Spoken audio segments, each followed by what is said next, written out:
Hello. Alright mga ka-plastic, and this is me again, Big C. Right back at it again with another content. At tatalakayin po natin itong si Boy Dila. O si, ang pangalan niya ay si Lexter Castro, also known as Boy Dila. Siya kasi yung nagba-viral ngayon sa social media, na kung saan ay siya yung sa lahat ng mga nagbasa sa mga perwisyong pasahero at mga riders and drivers, siya yung napupugan ng netizens na nakakaasar na nila lang sa social media na nagte-trending hanggang ngayon. Baga, si Boy Dila ay tinake advantage po niya ang pagiging pang-asar niya sa tao at ginawa niya itong content.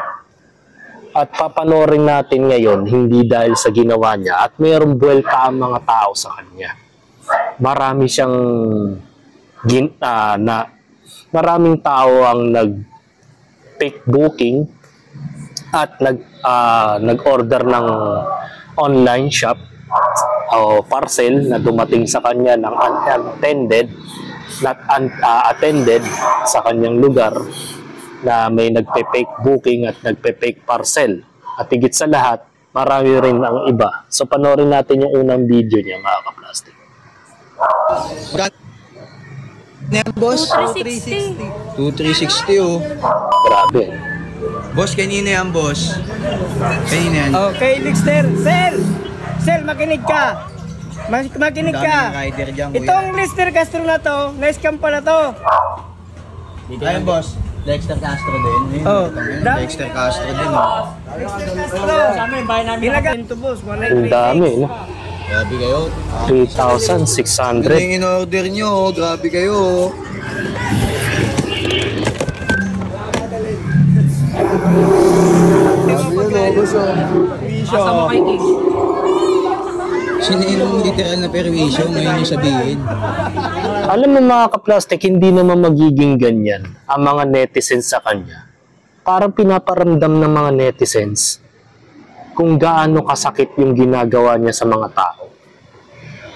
Baga, sinong mas naabala? Marami. Domino effect. May mga nagpe-fake booking at yan ang nangyari. Ngayon mo 3,600. Hindi biro yun.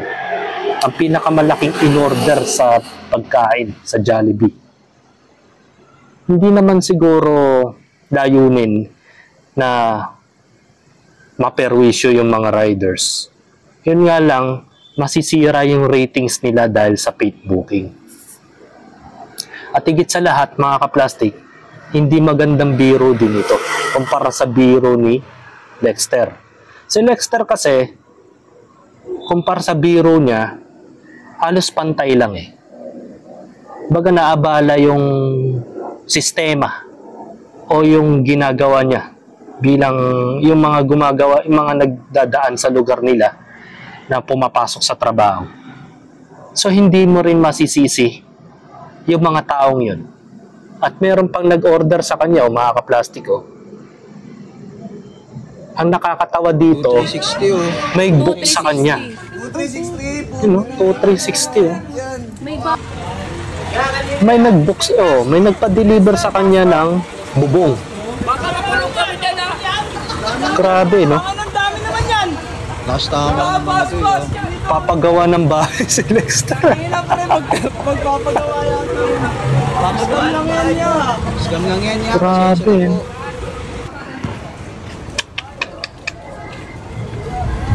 Maaari pa yun eh. Maaari pa yun, mga ka-plastic eh. Yung in-order na bubong, pwede naman i-cancel yun. Yun nga lang, yung gasolina, hindi nga lang mababawi. May delivery charge eh. Ito naman yung isa. Ano pa yan, kuya? Logistic naman. Ikaw palang unang bato yan. Karamihan. Grab ka na. Hindi lang kwenta. Pati na alam mo. Ikaw palang unang ban. Ito pang-walo na kayo. Grabe, no? Baga yung perwisyong ginawa ni Lexter, pinadama ng netizens sa kanya.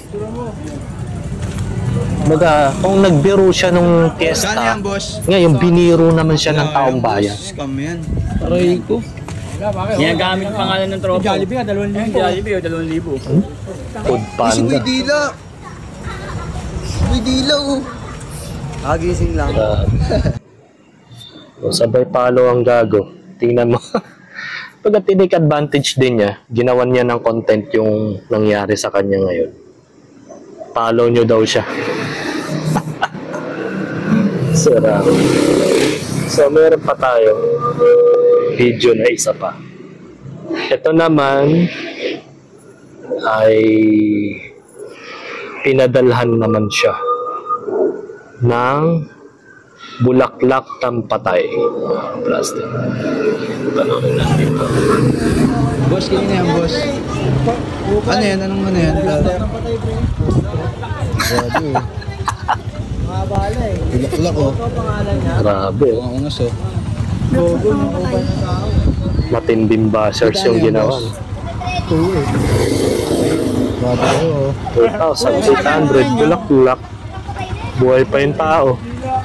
Marami mo yan yan. Tumingin yan. Kupal yan, yung kausap mo, kupal yan. Kupal yan. Hindi. Sabay content agad. Oh. Follow for more. Ito to, meron pa po mga ka-plastic. Ayan. Meron na tayong video. Bulaklak ng patay. Meron pa siyang pinadalhan. Ito po mga ka-plastic. Parcel na hindi naman niya in-order. Yan. Kasi kaya kasing gumawa ng fake account si Lester eh. Pag nalaman yung address niya, o tingnan nyo kung gaano karami yan. Makakaya bang bayaran ni Lester yan? Eh hindi pa naman namo-monetize ang kanyang Facebook page. O meron pang nagpadala sa kanya ng smart TV oh. Grabe. Hindi ko alam kung ano yung mga nakabalot pa na malalaki dyan na pinadala sa kanya. Ang dami kasing pwedeng gumawa ng fake account eh, mga ka-plastic eh. Oo, di ba? Galit kayo kay Lester Castro, wag nyo namang idamay kami mga nagtatrabaho ng maayos. So, totoo naman. Pero wala kang magagawa doon, mga ka-plastic. Domino effect talaga eh. So, ito pa. Ito yung footage sa parcel. Oh, mga basher ni Lester Castro. Tinan niyo yung abala na ginagawa niyo, oh. Ha? Para makabawi kayo, pinapadala niyo siya ng kung ano-ano, hindi niyo alam mga rider ang nagsasakripisyo. Pwede niya namang hindi tanggapin yung mga yan eh. Pero kayo, order kayo ng order, puro Lester Castro yan, oh. I love it. Oh, Yan, Lester. kita nyo, maawa naman kayo sa mga courier, sa mga rider. Pinagtanggol yung mga rider, pero kami mga rider ang mga nabiberwisyo. O, tama yun. Mas nakaka-perwisyo yung ginawa nila. Diba? Diray mo, masisira ang ratings ng kanilang delivery. Diba? Ng kumpanya. Once na ganito karami. Hindi ko lang alam kung pwedeng sampahan ng kaso ang gumawa nito dahil wala namang, siguro sa IP address, babase na lang. Kung malalaman yung IP address, matitrace kung sinong tao ang nagpa-deliver sa kanya. Mga ka-plastic. Kaya kinaulo ba kayo? Oo. Ngayon, paano babayaran ng Lester Castro to? Kahit sinidik nyo to, okay lang. Ang kaso, mababagsak yung performance ng rider na magdadala dito. Yun nga yun. Kawawa yung mga seller dito. Dami yung inabala, seller, rider. Abalang-abala mga ginagawa nyo, oh. Tingnan nyo yan, oh. Ang dami niyan, oh. Ino mo, maiting na batok. Pwede niya i-cancel lahat yan. Pwede niyang hindi bayaran yan. Ang namumblema dyan, puro rider. Bagsak. Yung rider na namumblema, oh. Bagsak ang TS Ayan, oh.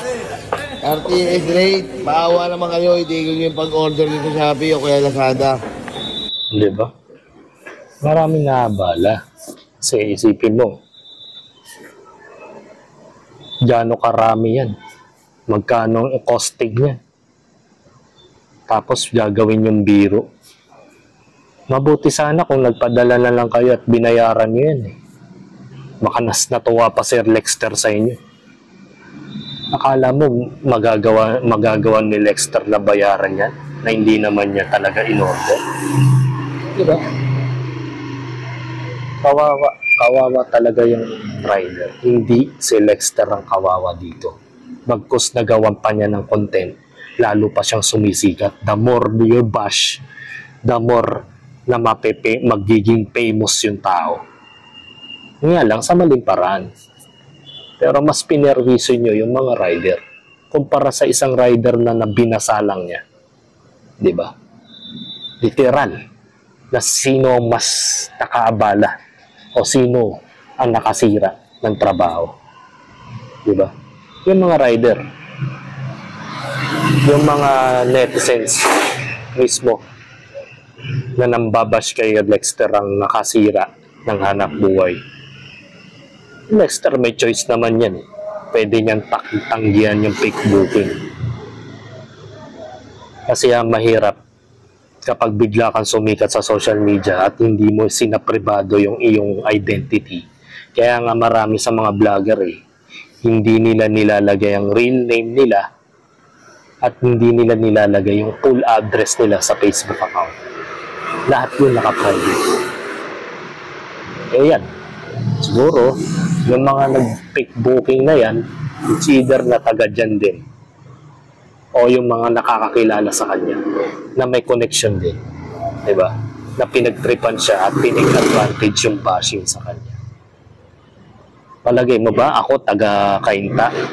Malalaman ko ba ang complete address ni Lexter? Pwede, maaari pa kung gawan ko ng fake account na nakapangalan sa kanya. Pero yung address, hindi ko alam.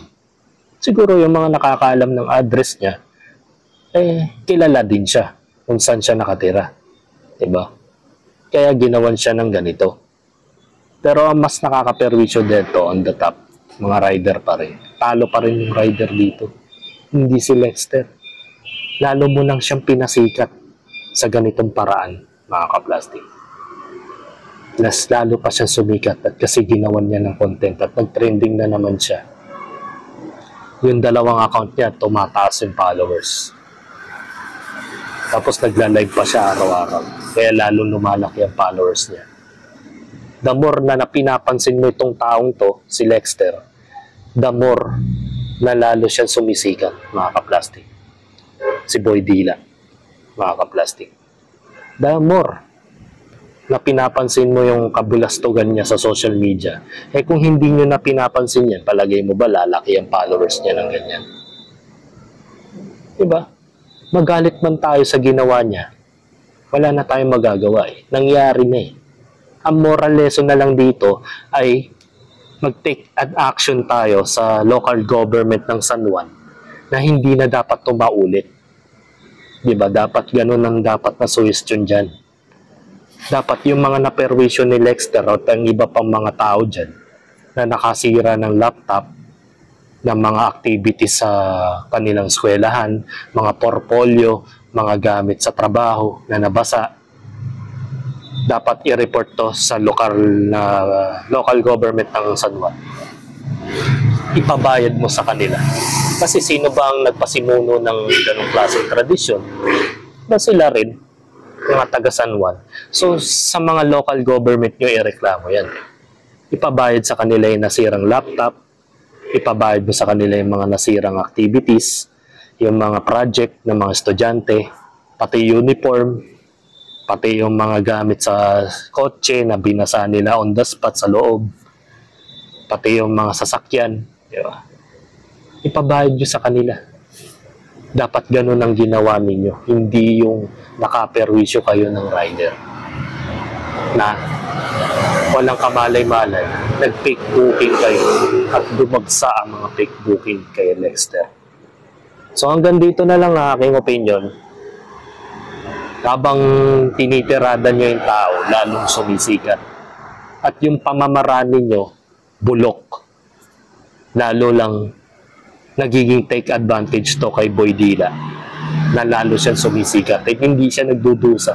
Kahit padalhan mo pa siya ng kabaong, pagkaabala mo pa ng oras, nadalhan mo siya ng kung ano-ano, lalo lang siya sumisikat.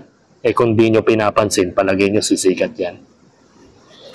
Kung gusto nyong gumante, puntahan nyo sa mismo sa bahay nila. Di ba? Magdala kayo ng kung ano para maramdaman mo na gumanti ka sa kanya.